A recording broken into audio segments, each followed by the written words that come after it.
Department 1 of the Superior Court is now in session. Judge Chavez presiding. Please be seated.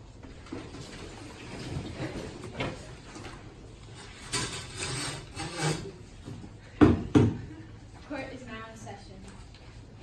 I'm going to start with a few questions for the jury. Is there anyone who feels he or she cannot be fair in this case? Is it related to, or does anyone know persons involved in this case? No. Has anyone already formed an opinion about the case? No. Other questions related to the subject matter of the case? No. We will now begin with the opening statement for the prosecution. Oh, wait a second. Clerk, do you need to swear in the jury? I need to swear jury. Jury, would you please stand up and raise your right hand? You swear to tell the truth, the whole truth, and nothing but the truth.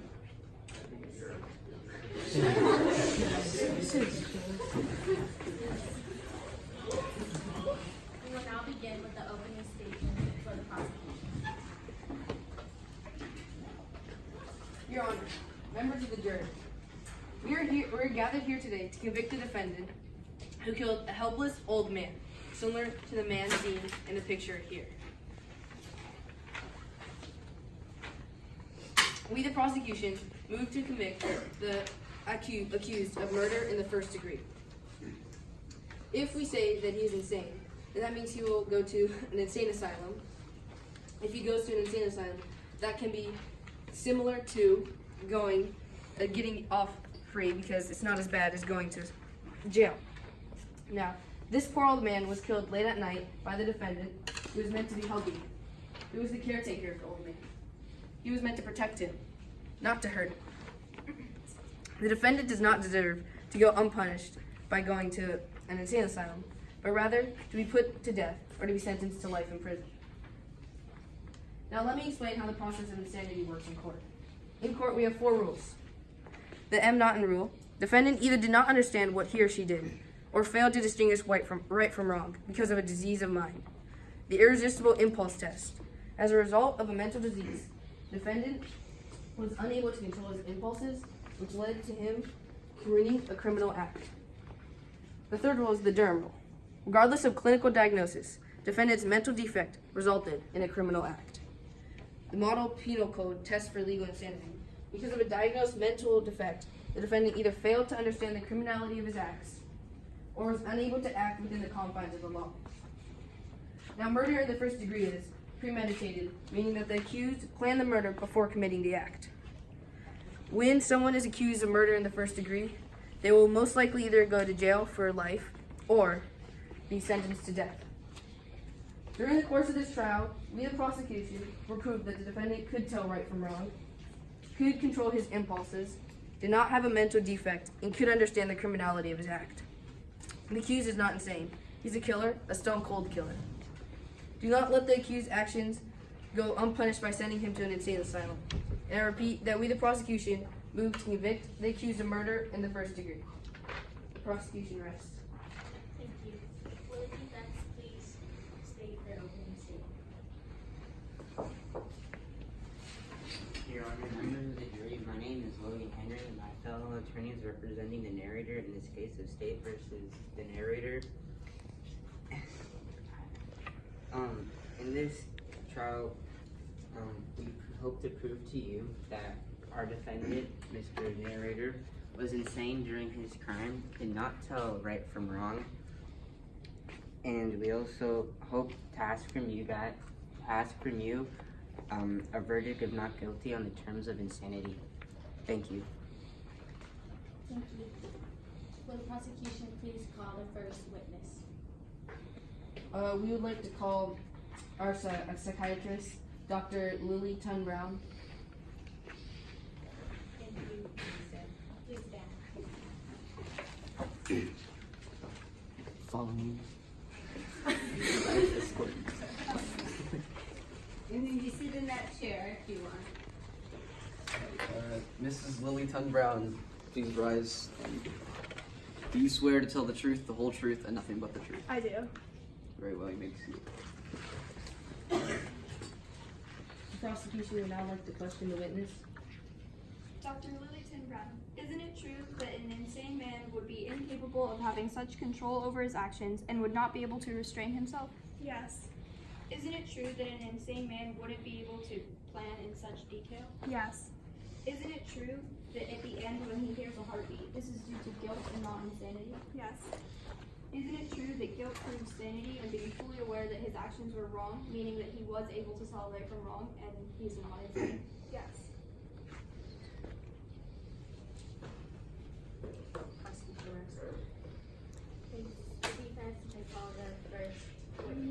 Oh, at this point, we decided different. The defense can cross-examine. What is the definition of schizophrenia? The definition of schizophrenia is when someone is not able to tell right from wrong and is not able to control their own actions. What? The narrator says that he hears all things in heaven and in earth, along with many things in hell. Isn't it true that this is a telltale sign of schizophrenia, as one of the symptoms is audible hallucinations?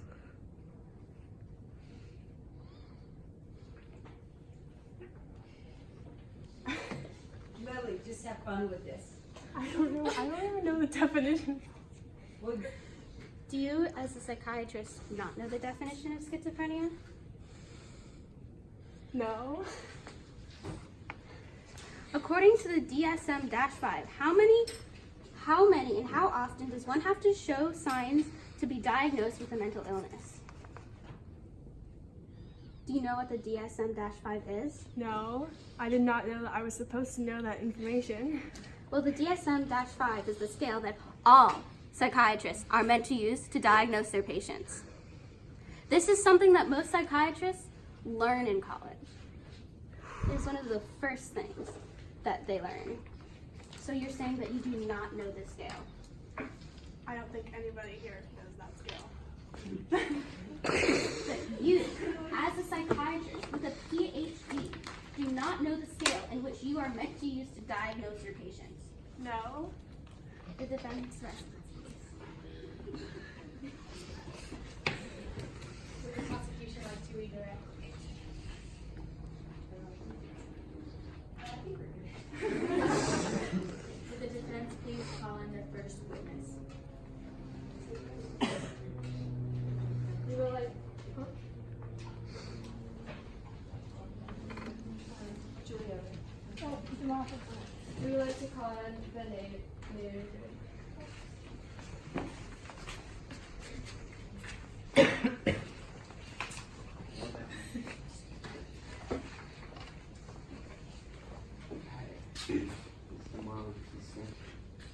You swear to tell the truth, the whole truth, and nothing but the truth. I do.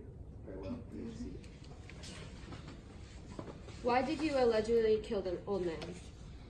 You see, I love the man really, but there was just one thing that made me madly insane about the man. He had this eye.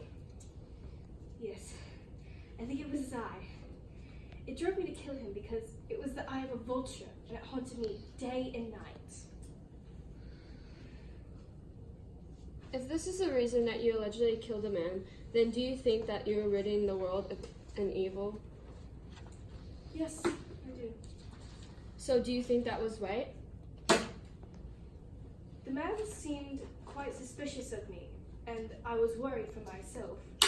And so I decided that something must be done, which drove me to kill him.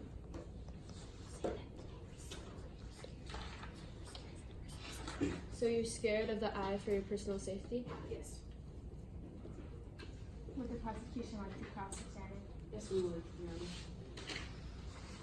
normally what you would say, Maya, is no further questions. Are you Okay. done? No further questions. Mr. Poe, I have your statement here in front of me. Isn't it true that on the first page you say, I have full control of my mind? That is true. And isn't it true that you admit that you carefully planned out this crime, stating a madman cannot plan? That is true. And isn't it also true that you said, but you should have seen me. During all of that week, I was as friendly to the old man as I could be, and warm and loving. Yes, that is true. Furthermore, you go on to describe all of the ways that you carefully planned out your crime. So isn't it true that you carefully and rationally planned out this crime? Yes. No further questions, Your Honor.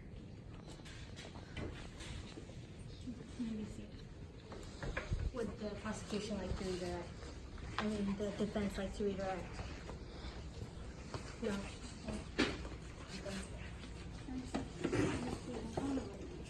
Does the prosecution have a second witness?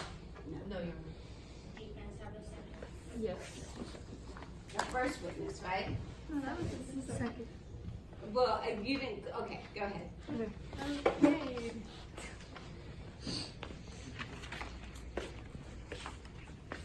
That's the Bible. Alright, would you please raise your right arm and repeat after please raise your right arm. Do you swear to tell the truth, the whole truth, and nothing but the truth? I do. Very well. Here you see. Dr. Julia, what college should you go to get your PhD? I went to, I did my undergrad at UCLA and I went to Berkeley for my graduate school. How many years does this take? 7 years for my PhD. What is the definition of schizophrenia? Schizophrenia is a mental illness caused by imbalanced chemicals in the brain. Many symptoms include hallucinations, delusions, withdrawal, impaired reasoning, and incoherent speech and thoughts. Would you say that the narrator experience with ringing was out of guilt and remorse of a hallucination? I would not say that, for he clearly did not have any remorse when killing the man and dismembering the body, placing it under the floor. He was in fact gloating in his mind during the testimony when he was trying to trick the police when they were in the house. The narrator says that he hears all things in heaven and in earth, along with many things in hell. Isn't it true that is a telltale sign of schizophrenia? Yes. One of the symptoms and most common symptoms of schizophrenia is hallucinations. One of the most common hallucinations is hearing things. Hearing voices is usually associated with schizophrenia. What is the definition of insanity of the court of law, and what are the requirements to be diagnosed with insanity? Well, the definition of insanity in the court of law is the state of being seriously mentally ill or madness. In the court of law, they usually look through previous history of alcohol and drug abuse, aggression, emotional ability, increased energy, elevated mood, suspicious mood, thoughts of conspiracy, hallucinations, and delusions. In your professional opinion, do you think the narrator has schizophrenia? I would say that this narrator does show many signs of schizophrenia, and if not schizophrenia, a certain other mental illness, because having hallucinations definitely means that they have a mental illness. We have no further questions. Prosecution, you may now cross-examine. Isn't it true that for somebody to be considered legally insane, the burden is on him to prove that he could not control his own behavior? Yeah. And isn't it true that he was able to be warm and loving towards the man in order to gain his trust for a week? Not necessarily. Impaired reasoning means that you don't have complete control of your actions, and he thinks that being loving to the man, being sociopathic or not feeling things doesn't mean you can't fake it. I'd like to remind you of the quote where he stated that he was able to control his actions by being warm and loving. He purposefully controlled his actions to show certain emotions, which you, as the defense, must prove that he was not capable of. But the man also said in the testimony that he hears voices from heaven and hell, meaning that he also has capabilities of hallucinations. That's not answering my question. That could also be paranoia, which is not a mental illness in and of itself. Isn't it true that every night at 12 o'clock, he peered into the man's room, but waited until the optimal time to carry out the murder? Yes, but there are some mental illnesses that have ritualistic behavior inside of them. And isn't it true that the defendant sat still for an entire hour in order to wait for the man to go to bed? Yes. And aren't these all examples of him controlling his own behavior, which you previously agreed he must prove is not true for him to be legally insane? Controlling his own behavior is, if he had impaired reasoning, that impaired reasoning or the chemical imbalances of the brain controlled that behavior. Doesn't mean that he was completely aware that what he was doing. As I asked you earlier, when I stated that for somebody to be completely legally insane, the burden is on him to prove that he cannot control his own behavior. You responded with yes. Now I'm going to ask you one more time. Are these all examples of him controlling his own behavior? Sure. And didn't you previously agree that for somebody to be considered legally insane, the burden is on him to prove that he cannot control his own behavior, which you previously agreed to? No further questions, Your Honor.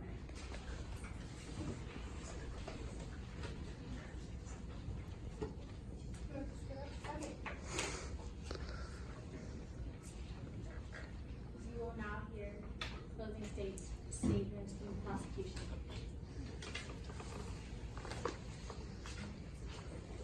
So, before we go, no further witnesses, nobody needs to call the police or anything? No. All right. Your Honor, members of the jury, thank you for listening to our argument. We feel we have proved beyond reasonable doubt that the accused is guilty of murder in the first degree. The accused is not an insane person, but a killer. He does not deserve your pity, but rather justice. Look back on the facts. He was able to control his behavior. He planned the murder, and we have proven that he knew right from wrong. It is also a fact that no man can be insane when he is aware of the action he is doing and the effects it will have. A man who does these kinds of things while knowing what he is doing does not deserve to get off on insanity. The only reasonable thing to do is to put this man in prison like every other murderer. Due to Mr. Poe not experiencing the symptoms of insanity, we ask you to find him guilty of murder in the first degree.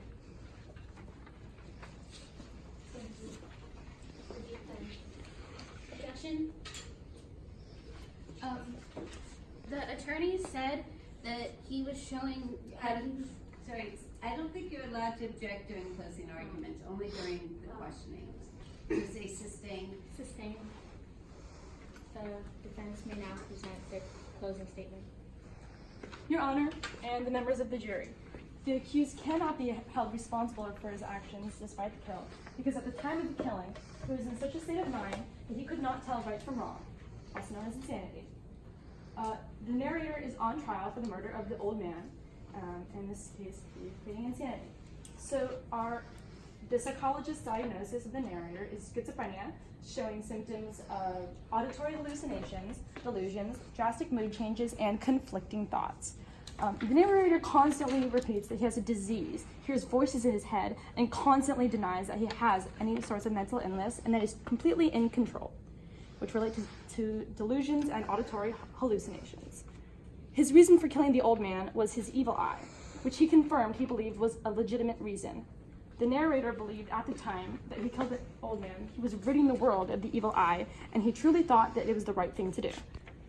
The accused's states of mind and sense of right from wrong was clearly not functional at the time of the killing. The narrator also stated that he loved the old man, and no rational person will kill someone that they love simply because of an eye. He said, "It was not the old man who vexed me, but his evil eye." And he loved the old man, and he had nothing against him, and his reason for the kill was purely the eye. While he did spend time watching over the man, it was not premeditation, such that it was a delusional mind waiting for a sign, the evil eye in this case. The whole evil eye reasoning shows that the accused is delusional and has conflicting thoughts on his love of the old man and the evil eye. This proves that his sense of right and wrong had a much lower functionality than a sane person, and his sense of reality was completely disconnected.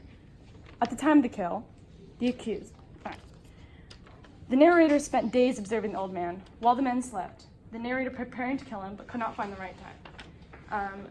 This is not an example of premeditation such that it was, or a planned kill such that it was an insane man trying to find signs of what he believed in his mind was correct. The narrator eventually began to hear the heartbeat of the old man after the man was already dead, and the narrator was all the while convinced that this was coming from an outside source and not inside of his head. No one else could hear the beating, which proved that it was inside his head, which is another example of auditory hallucination, which is another symptom of schizophrenia. The narrator psyched himself out in the end into believing that the officers knew that he was guilty and were mocking him for it, even though they were simply having a pleasant conversation. This also shows signs of delusions, and he had a sudden mood between feeling confident and almost cocky that he had killed the man to hearing the roaring heartbeat in his ears, and that would be considered a sudden mood change, which is also a symptom of schizophrenia. Please note that insanity is a legal term in this case and not always a medical term. Throughout the entire ordeal, the accused was clearly misinterpreting reality in a significant enough way that he would be considered insane. The witnesses have spoken.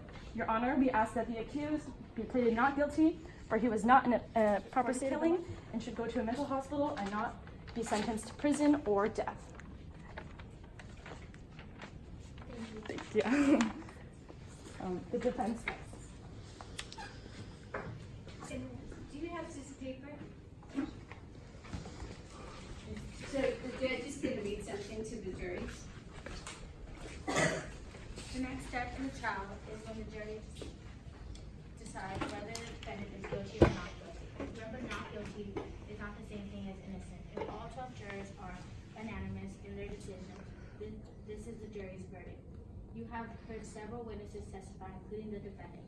It is up to each of you to decide if you believe a witness was telling the truth or not.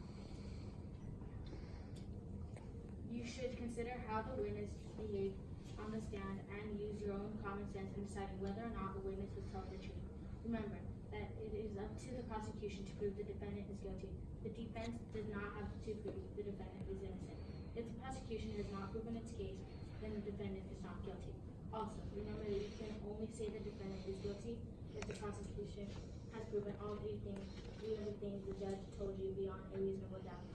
As the judge told you, beyond a reasonable doubt means that you must be very sure. That means that you will still be sure tomorrow or next week or next year. It does not mean any doubt you can think of in your imagination. We won't have you leave the room right now, but we will quickly pick a jury for a person and give the jury a few minutes to see if they can reach a verdict. Okay, now, jury, normally what would happen is you'd be escorted, and you might be, to a different room. And you guys would pick a jury foreman, somebody just to keep order. I'm gonna just pick Michelle for now. Normally what would happen is Michelle would just first to see, if you already have 12 people, then you don't really need to sit and debate, okay? So everyone, I'm gonna pretend to be the jury foreman for 1 second. Everyone put your head down. No, just this group, okay? Michelle, put your head down. And normally, people would just, right now, without knowing what other people are thinking, if you were asked to say your vote, how many of you, raise your hand if you say guilty in first degree? You should be tried for guilty of murder. Okay, keep your hand down. How many of you would say innocent by reason of insanity? Okay, jury, heads up. Just so you know right now, raise your hand if you said murder in the first degree. We have 2 verse 10. So you guys are going to have to debate among yourselves, okay? We're going to be partying over here and talking, and you guys have to figure it out. Would you like to be excused to do this outside? Okay, you guys go outside. You film them even though it's against the law.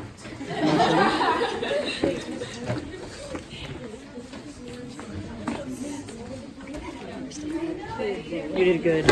Ow. Okay. Son of a bitch. Now.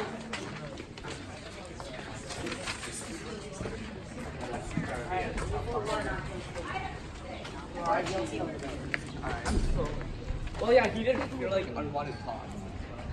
Like, a hard to protect me out. That's exactly. Absolutely.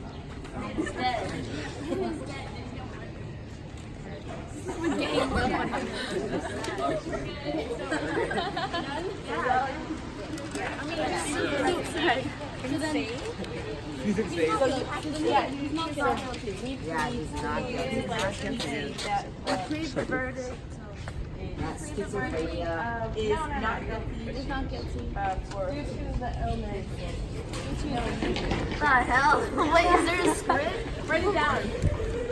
It's like the verdict is not guilty for reason of insanity. Yeah.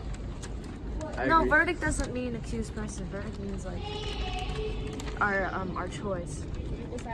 So the verdict is The verdict. Oh, we Oh, sorry. jury. We the people of the jury have concluded that the convicted are the accused. I can't write We that got my fast. shirt. We the people of. There's a table over there. It has holes on it. Though. Oh, true. We the people of the jury. Have concluded that the accused murderer. Just say that the No, yeah, just that that the accused is not guilty. due to reason of illness. One at a time. I'm not very good at handling with peer pressure, you guys. This is my first jury.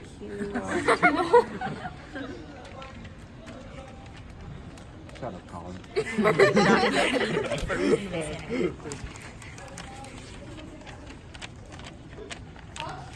For reason of insanity. Yeah. Good job, you can read. Wow.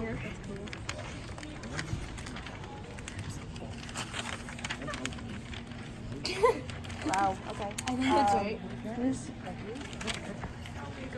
I feel like we should say verdict. Okay, let's go. You people of the jury have concluded this verdict. You should not go to the vision of insanity. Instead of text. Okay. You can say like that's our final verdict. I'm still filming, you know. What is guilty?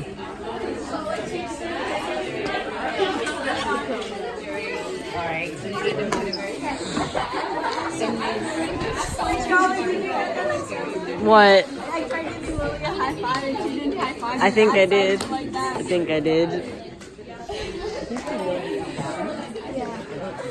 Unless this is 12 Yeah.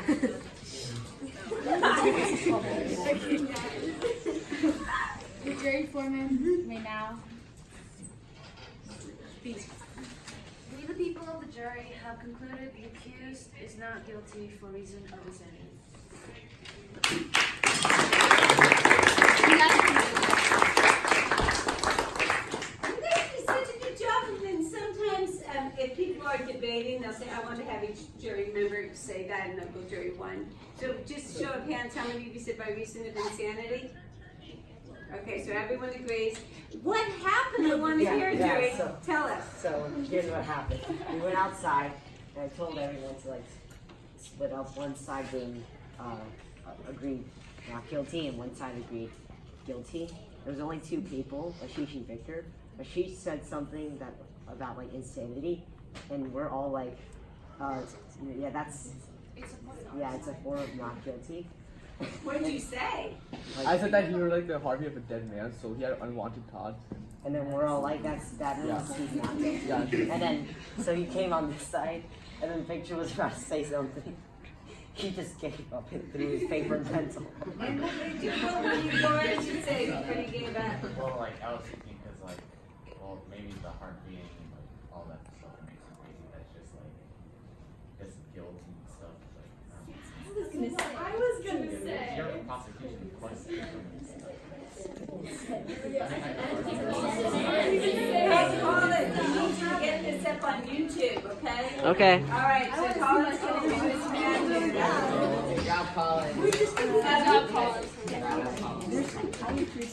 I want the camera to stop recording. Stop? Okay. Yeah.